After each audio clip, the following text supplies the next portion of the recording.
Hello বন্ধুরা, চলে এসেছি আজকে আবার একটা ইউনিক রেসিপি নিয়ে। তো ইউনিক হলেও রেসিপিটা কিন্তু খুবই অসাধারণভাবে আর খুব ইজি, খুব সহজভাবে। তো দেখো, রেসিপিটা আমি তোমাদের সাথে শেয়ার করছি। তো অবশ্যই এটা আমার মেয়েদের আবদারেই আমি বানিয়েছি। একটু ইউনিক হলেও কি হবে, কিন্তু দুর্দান্ত স্বাদের রেসিপিটা। তো রেসিপিটা তোমরা একবার ট্রাই করে দেখো, আশা করছি তোমাদেরও খুব ভালো লাগবে। তো রেসিপিটা কিন্তু বানিয়েছি আজকে মাছের ডিমের পুর ভরা ঢ্যাঁড়স দিয়ে ফ্রাই। তো একটু ইউনিক টাইপেরই। তো আমার সঙ্গে থাকো এবং দেখতে থাকো আমি কিভাবে প্রথম থেকে শেষ পর্যন্ত রেসিপিটা বানাচ্ছি। তো দেখো, আমি এখানে তার জন্য নিয়েছি মাছের ডিম। তো মাছের ডিমটা খুব ভালো করে ধুয়ে নিয়ে জল ঝরিয়ে নিয়েছি। দিয়ে এবার দিয়ে দেবো ওর মধ্যে 1 টেবিল চামচ লবণ, আর দেবো হলুদের গুঁড়ো, আর দিচ্ছি লঙ্কার গুঁড়ো। দিয়ে খুব ভালোভাবে আমি এটা ম্যারিনেট করে নেব বা মাখিয়ে নেব। তো আমি রূপা, ব্লগ সুই রূপা চ্যানেলে আপনাদের সবাইকে স্বাগত জানিয়ে আজকে শুরু করছি আমার রেসিপি। তো দেখো, এটা খুব ভালোভাবে আমি মাখিয়ে নিয়েছি যাতে করে নুন ঝাল সবটাই ঠিকঠাক মতো মেজারমেন্ট হয়ে যায়। তো এবার আমি এটা রেখে দেবো কিছুক্ষণের জন্য রেস্টে। এবারে চলে এসেছি দেখো ঢ্যাঁড়সগুলো নিয়ে বা ভেন্ডিগুলো নিয়ে। তো দেখো, আমি ভেন্ডিগুলো খুব ভালো করে ধুয়ে আগে জল ঝরিয়ে নিয়েছিলাম। দিয়ে এবারে দুটো পাশ খুব সুন্দর করে আমি কেটে নিয়েছি। কেটে নিয়ে মধ্যিখান থেকে একটা কাট লাগিয়ে নিয়েছি। তো এইরকমভাবে কাটটা লাগিয়ে নিলে কি হয়, পুরটা ভেতরে ভরতে খুব সুবিধে হয়। তো দেখো, আমি ভেন্ডিগুলো খুব সুন্দর করে এই রকমভাবে কাট লাগিয়ে নিয়েছি। তো আমি এখানে ভেন্ডির পরিমাণটা কমই নিয়েছি, কারণ মেয়েদের আবদারে মেয়েদের জন্যই বানাবো, তো তার জন্য এখানে আমি পরিমাণটা কমই নিয়েছি। তো এবারে চলে যাব আমি গ্যাসেতে এসেছি। গ্যাসটা অন করে নিয়ে আমি এবার গ্যাসের মধ্যে কড়াই বসিয়ে সামান্য অল্প পরিমাণে একটু তেল দেব। তেলটা গরম হয়ে গেলে দিয়ে দেবো গোটা জিরে। গোটা জিরেটা ভাজা হয়ে যাওয়ার পরে পেঁয়াজ কুচিগুলো দিয়ে জিরের সাথে খুব ভালো করে নেড়ে ছেড়ে ফ্রাই করে নেব।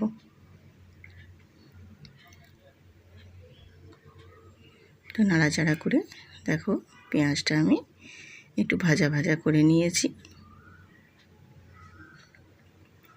এবারে আমি ওর মধ্যে দিয়ে দেব 1/2 টেবিল চামচে গ্রেট করে রাখা আদা, আর দেব পাকা কাঁচা লঙ্কা।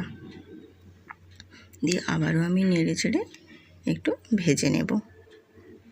দিয়ে এবারে ওর মধ্যে দিয়ে দেব 1 টেবিল চামচে লবণ, আর দেব হলুদের গুঁড়ো, আর দেব রেড চিলি পাউডার, ধনে গুঁড়ো আর জিরে গুঁড়ো সামান্য অল্প পরিমাণে। দিয়ে আবারও আমি খুব সুন্দর করে পেঁয়াজের সাথে নাড়াচাড়া করে ভেজে নেব। তো দেখো, আমার পেঁয়াজটা মোটামুটি ভাজা হয়ে গেছে। এবারে আমি যে মাছের ডিমটা একটু জল দিয়ে পাতলা করে গুলিয়ে নিয়েছিলাম, যাতে করে আমার ভাজা করতে সুবিধে হয়, তাহলে দলা পাকিয়ে যাবে না, খুব সুন্দরভাবে ঝুরঝুরেভাবে ভাজা হয়ে যাবে। আর মাছের ডিম একটু জল দিয়ে গুলিয়ে নিলে তাহলে কিন্তু খুব সুন্দর ঝুরঝুরে ভাজা হয়। তার জন্য আমি একটু জল দিয়ে গুলিয়ে নিয়েছিলাম। তো দেখো, কত সুন্দরভাবে আমি নেড়ে চেড়ে ভাজা ভাজা করে নিয়েছি এবং কতটাই ঝুরঝুরেও হয়েছে সুন্দর। তোমরা নিশ্চয়ই দেখেই বুঝতে পারছো যে ভাজাটা কিন্তু খুব সুন্দর ঝুরঝুরে হয়েছে। তো দেখো, কত সুন্দর ঝুরঝুরেভাবেই হয়েছে। এবারে আমার ভাজাটা হয়ে গেছে, আমি এবারে তুলে নেব একটা প্লেটে। তো দেখো, আমি এটা তুলে নিয়ে চলে যাব আরেকটা পাত্র নিয়ে। পাত্রের মধ্যে 2 টেবিল চামচ কর্নফ্লাওয়ার নিলাম, আর দেবো স্বাদ মতো লবণ, আর দেবো গোলমরিচের গুঁড়ো। দিয়ে অল্প একটু জল দিয়ে একটা পাতলা ব্যাটার তৈরি করে নেব। তো দেখো, খুব সুন্দরভাবে আমি একটা পাতলা ব্যাটার তৈরি করে নিয়েছি। আমার ব্যাটারটা রেডি হয়ে গেছে। এবার আমি ব্যাটারটা একটু সরিয়ে রেখে দিয়ে এবারে চলে যাব পুরটা ভরে নেব। তো অবশ্য পুরটা আমার ঠান্ডা হয়ে গেছে। এবারে আমি ওই একটা একটা ঢ্যাঁড়সের ভেতরে ওই ডিমের পুরটা ভরে নেব। চামচের সাথে হোক বা হাতের সাহায্যে হোক, যার যেটি সুবিধা হবে সে সেইভাবে পুরটা ভরে নেবে। তো দেখো এইভাবে ভেতরে ঠেসে ঠেসে পুর ভরে নিতে হবে। পুরটা কিন্তু দেখো এইভাবে দিয়ে হাতের সাহায্যে খুব চেপে চেপে একদম ভেতরে ঠেসে ঠেসে পুরটা ভরে দিতে হবে, তাহলে খেতে কিন্তু খুবই ভালো লাগবে। এইভাবে দেখো আমি পুরটা ভরে নিয়েছি একটা। এই রকমভাবে আমি প্রত্যেকটাতেই পুর ভরে নেব। পুরগুলো ঠিক এইভাবেই আমি প্রত্যেকটার মধ্যে ভরে নিচ্ছি। দেখো আমার ভরা হয়ে গেছে পুরগুলো সব। প্রতিটা ঢ্যাঁড়সের ভেতরে দেখো আমার পুর ভরা রেডি হয়ে গেছে। দেখতে কতটা সুন্দর লাগছে দেখো। এবারে আমি চলে যাব গ্যাসেতে। আবারও গ্যাসেতে একটা ফ্রাই প্যান বসিয়ে গ্যাসটা অন করে দিয়েছি। আর দিয়ে দেবো এখানে হাফ কাপের মতো তেল। তো এখানে তেলটা কিন্তু খুব বেশি লাগে না ফ্রাই করতে। তো তেলটা গরম হতে থাকুক পাশে। এপাশে দেখো আমি একটা ভেন্ডি নিয়েছি পুর ভরা, আর ওই কর্নফ্লাওয়ারগুলা ব্যাটারটাতে ডুবিয়ে নিয়ে আমি এখানে টোস্ট বিস্কুটের গুঁড়োতে একটা কোট লাগিয়ে নিচ্ছি। দেখো গুঁড়োগুলো খুব সুন্দর করে গায়ে লাগিয়ে নিয়ে এবার গরম তেলের মধ্যে ভেজে নেব।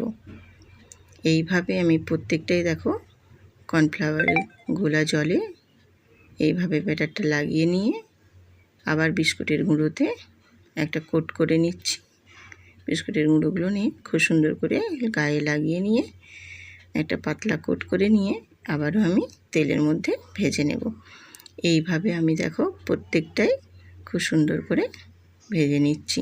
তো অবশ্যই ভাজার সময় কিন্তু গ্যাসের ফ্লেমটা লোতে রেখেই ভাজতে হবে, তাহলে ঢ্যাঁড়সগুলোও কিন্তু খুব সুন্দর করে সেদ্ধ হয়ে যাবে। তো দেখো আমার মোটামুটি ভাজা হয়ে গেছে, আমি তুলে নিচ্ছি। এইভাবেই ঠিক লাল লাল করে ভেজে তুলে নিতে হবে। তো দেখো আমার মোটামুটি ভাজা হয়ে গেছে, সবগুলোই আমি তুলে নিয়েছি। তো কতটাই সুন্দর লাগছে দেখো। ইউনিক রেসিপি হলে কী হবে, খেতে কিন্তু খুবই দুর্দান্ত লেগেছিল। বাচ্চাদের আবদারে বানিয়েছিলাম ঠিকই, খেতে দারুণ হয়েছিল। তো বন্ধুরা, যদি ভালো লাগে তোমাদের ওই রেসিপিটা একবার ট্রাই করে দেখতে পারো। আর যদি ভালো লাগে একটা কমেন্ট করে জানিও, দিদিভাই তোমার রেসিপিটা খুবই সুন্দর হয়েছিল। তো আমার রেসিপিগুলো যদি ভালো লাগে লাইক শেয়ার কমেন্ট করে এবং সাবস্ক্রাইব করে পাশে থাকবে। আবারও আসবো নিত্য নতুন রেসিপি নিয়ে। আজ এই পর্যন্তই।